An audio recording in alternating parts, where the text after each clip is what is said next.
Quadradito. Quadradinho joga com seus amigos redondinhos. Ring, ring. Suenan las campanas del colegio de los redonditos.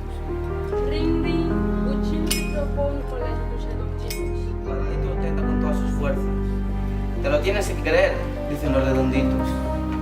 Y dicen, soy redondo, soy redondo, soy redondo, dice Cuadradito. Pero no consigue volver a ser redondo.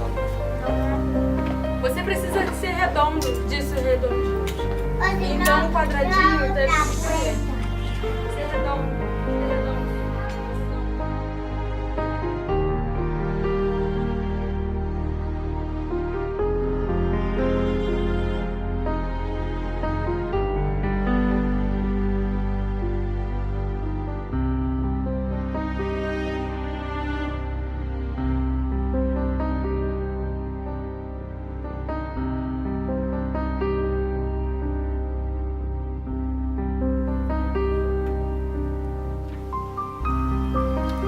Y comenzó la batalla.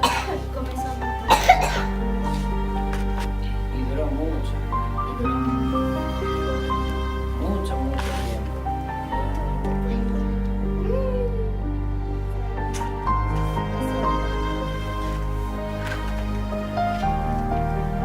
Desde entonces los elefantes han vivido.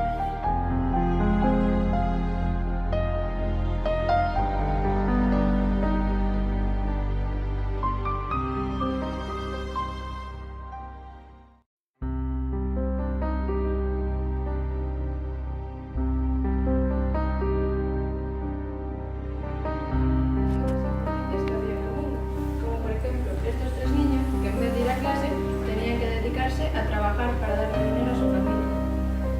Como lo dice, aquí está ven a Malala, ven los tres meninos por ahí caminando.